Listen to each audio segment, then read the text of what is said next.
Operation Safe Corridor. Da ke Malam Sidi.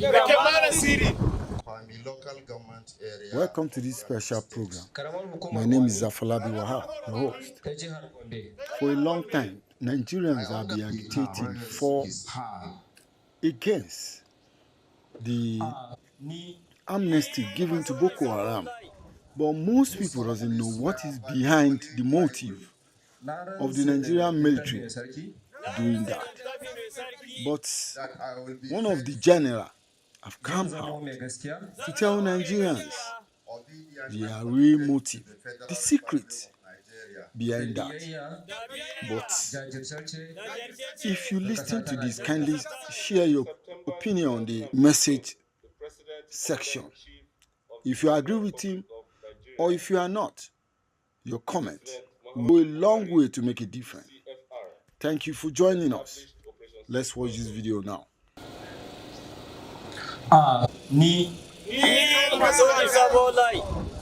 Do solemnly swear by the Holy Bible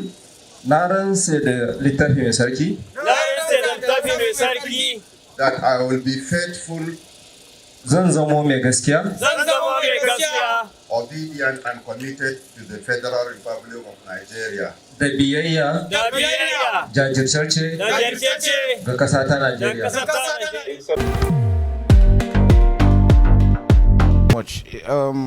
you for the question. I think it is the armed forces cannot be there forever.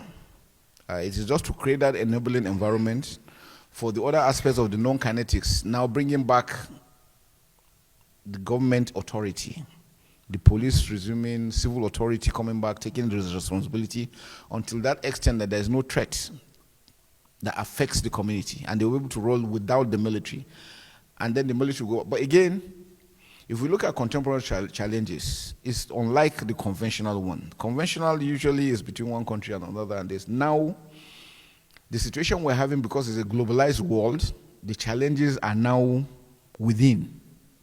So you still see the armed forces still play major roles within. Like in Nigeria during the COVID issue, the armed forces had to step in because of the medical system we had. When we have disasters, we have disaster response units on standby. The military, because of its professionalism and its ability to respond at very short notice, you still find the armed forces will still have to respond to issues on ground. So the armed forces will still have to, and it's important for the armed forces to be very, very professional in their conduct. Now, we also have to work together with the intelligence network. And you know, we have the civil intelligence network to assist in building them. The issues on training, workshop, capacity building, the military can do so much. In the issues of engineering, when we have, I remember in the northeast at Damboa, we had flood that took away bridges. The military had to come in to build, metal bridges.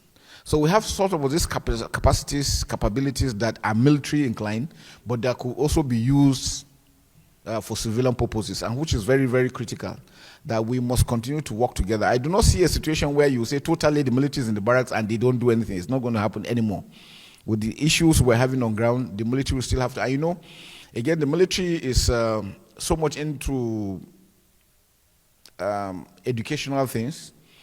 AI now, like he mentioned, the issue of AI is there. The military too has capacities. Cyber war, military is also part of. So it's important for the two groups, both the military and the civil, to continue to work together, leveraging on one another for the defense to be iron tight in any country. So I think it would be a mistake if one will say the military should go back and then just stay totally. No. They have a lot of capacities that they could be used in civil. Thank you very much. Thank you very much, General. Maybe I can take that argument a little bit further. And I know you mentioned quite a bit about the successes that you've had against the terror group, and people actually surrendering and coming back. Do you feel that at some point in this battle of winning the hearts and the minds of the people, and particularly that of those groups, that there'll come a time that you'll be able to, and I know when it comes to, and you said it yourself, the fact that where somebody believes that killing you, they're going to heaven, and if they defeat you, it's a blessing. it's a very difficult enemy to actually. But do you think the heart and minds approach is actually going to work and probably lessen this and empower them? Because maybe sometimes the issue is they don't have any other, probably the people who are involved, some of them forced and of course some of them by choice, do not have any other form of economic, there's no way they can sustain themselves. Do you feel that probably that the approach of the hearts and minds will eventually work and water down the operations of the Boko Haram? Just your comments, sir. Yeah, thank you. I strongly believe, yes, inclusiveness is very key. And that's why I mentioned the issue of fairness, justice, and equity. In any community that you do not have this, it creates more problems. And even when you achieve that, you must be able to engage them, one, educationally, be able to provide dividends of democracy for them. They should be able to see that, yes, in a democracy, we voted in a leader that we wanted, and he is in there to make sure that we are comfortable. He provides the infrastructure and amenities, provides schools, hospitals, and all this stuff. If you're able to do that, the reasons these guys use in recruiting people, showing them that, look, you don't even have roads, you don't have water, you don't have electricity, but the government is providing such. It makes it difficult. I give you like Doha here. I mean, going around, you see how the situation is.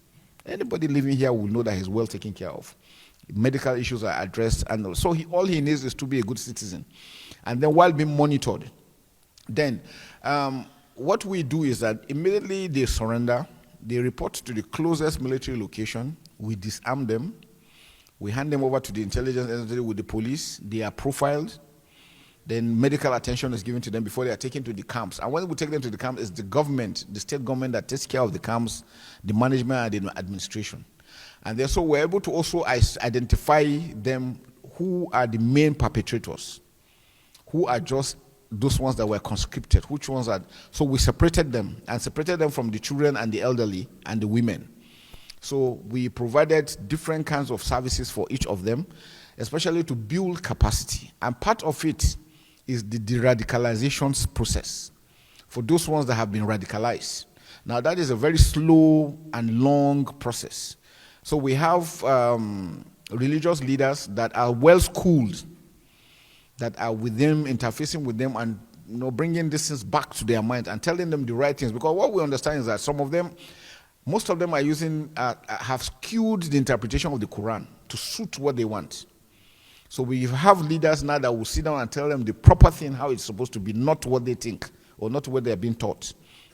Like I told you, in the Northeast, they have been informed that if a military man kills you, it's straight to paradise.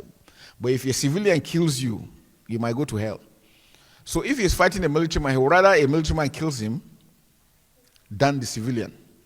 It's a mindset. So you have to work on that, and that's through psychological operations, PSYOPs, and then strategic communication, because you must communicate. And that's why the media is very, very important in asymmetric warfare.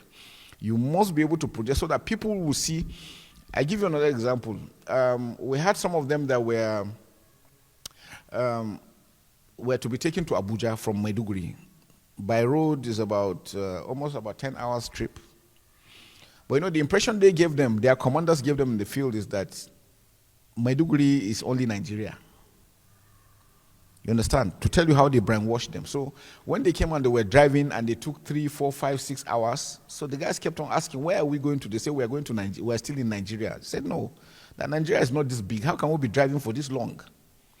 Some of them have never seen electricity.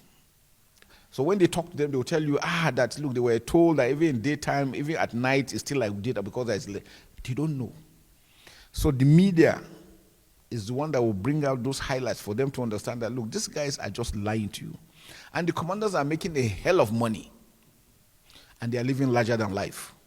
So while these ones are being killed, they are living. So they wouldn't want it to end. And besides that, again, for political reasons, there are some politicians that are leveraging on these aspects. They don't want the government, of any government, to succeed. They always want to wipe up that thing. Again, we have traders. We have those that trade with them. If you get a liter of oil and take it to them, you pay, they give you almost 100 times the amount. Those ones don't want it to end. Now, there's this specific thing we have with the NGOs. Now, the NGOs are being paid, 100% high amount of money if the threat is very high. When the threat level is going low, they reduce their allowances. So how many people will want the threats to go down? For the landlords, a house where normally they collect, let me assume, $1,000. When the NGOs and everything is going as heightened, they get like $10,000 per year. How many of them want this thing to end? We had NGOs that came and took up accommodation and paid 10 years ahead. Ab initio, they came when the conflict came, took this accommodation and paid 10 years. So what was the message? You think that person wants it to end? So you see, when you see asymmetric, there are so many people, there are so many things involved in it. So many. So for every nation, like I said, the first thing is please don't allow it. Whatever it takes, quell it before it grows. Because once it grows, it's difficult. A lot of people are benefiting from it, so they wouldn't want it to end. And that's the challenge. But like I'm sure, properly, if well followed, it can be addressed. Thank you. Thank you very much. They're all for you. Okay. All right. Thank you very much. Sir. Thank you. Thank you very much for the last. Let me start from the back. The Lacrawas. It's not a new terror group. They've been in Nigeria since 2018. And again, it creates problems because we've always tried to advise individuals that you invite somebody to your community for whatever reason. You don't know them, they don't speak your language. You brought them across from international borders. You give them refuge. They stayed with you. They had a sharing formula for them to be with you. And then suddenly you stop giving them what they wanted. The tendency is next, they want to start asking by force. That was exactly what happened with the Lacrawas. They are from Niger. They don't even speak Nigerian language. They are not Nigerians at all. But the locals felt comfortable with them, thinking that they are one of the same. Maybe my religion, come here and help me. In case I'm going to be attacked, you can protect me. Then I'll be giving you this amount of money or giving you this support and all these things. And in fact, some of them, if you talk to them, the communities now, they tell you, no, they are very friendly. Because what they do is that they try to show you they're better opponents to the government. They bring out money, pay you money, give you food, give you this. Say, no, I'm with you, I'm here to protect you. Better than your government. But you know, it doesn't last. The romance doesn't last. After a while, they will show their true colors, and that's exactly what they did. Initially, again, when they came, they said they didn't have anything to do with Nigeria, that their problem was with Niger. So they were comfortable. And since their problem was with Niger, the locals felt comfortable with them. And when you come to ask them and say, no, there's nobody, we're all friends, they're all, because we share a very common border, like I said, with Niger, about 1,600 kilometers. Some houses, you see the sitting room is in Nigeria, the bedroom is in Niger. That is how close. We share common culture, tradition, religion together. So it makes it difficult even separating them. So even when you come as a visitor and you want to find out, they tell you, no, we're together, there's no problem. Until they started taxing them and they started killing them. That's when they now cried out. So efforts are being made now. Operations are ongoing to clear them up completely from the sovereign. And we're working together with Niger. Because normally, like I said, they don't respect any border. You come here, they move to the next country, and then when you leave, they come back. Now, we have 20 kilometers right of pursuit.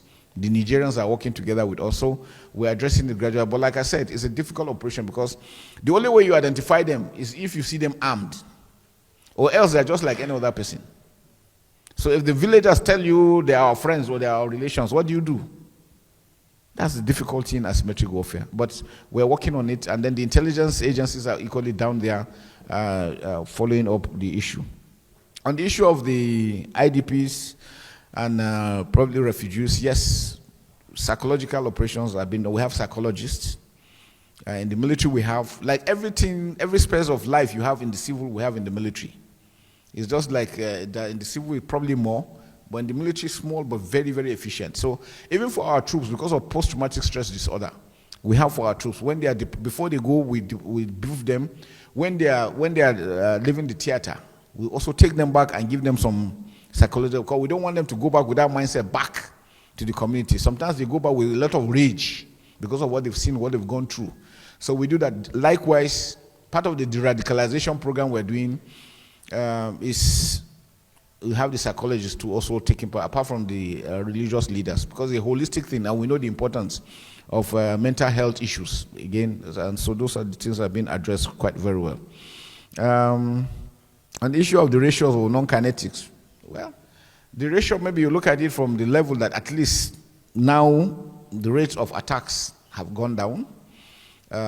Communities are now resuming back to their communities, and not forcefully, like with the question from the IGP. Not at all. The communities, in fact, most communities are eager to return back to their villages. So one thing is that we must give the clear, working together with the government until we are sure that there is, because normally before they go back, we go back there with the government officials to ensure that infrastructure, at least to some level, is restored. There is water, some semblance of life before they are. And then we also, because of the use of IEDs, one of the greatest challenges we are having in the terror is the use of IEDs. So they are scattered all over. And probably some ammunitions too that were there that were not exploded. So we make sure that we go around, clear all these areas, make sure that it's safe, and then with their own consent, they are transported back to these communities. There is no community in the world that is 100% free. So if we say we're looking for an ideal situation where it is no community is 100% free, but we make sure that at least to that extent that they are able to go back, and we've returned. Baga is fully back, Gudumbali is back, Kukawa is back. So we are taking them in gradually, steps by step, and we feel that's the best thing to do. Because again, leaving them in IDP camps, you are creating another problem. Now you're having a lot of rape cases, a lot of stealing, a lot of killings, all within the camps because they're so crowded. So easing them out gradually and taking them back to their communities has made it a lot easier. But again, with their consent, nobody's being forced into doing it. And then for the refugees, we're also working with, we have some of them in Niger, some in Cameroon, some in Chad. We're also working with them to bring them back gradually. And so I think the work is going on, and we will continue to do that. We believe the non-kinetic has a major role in what we're doing. The military, like I said, can only do so much. The government must be there to be held to account. Thank you. Thank you very much, General. We can take another. That the better way that this would be managed. So I still say that my position has not changed. I'm saying, yes, people should be given the window or the corridor to come in, surrender, and then they will be processed.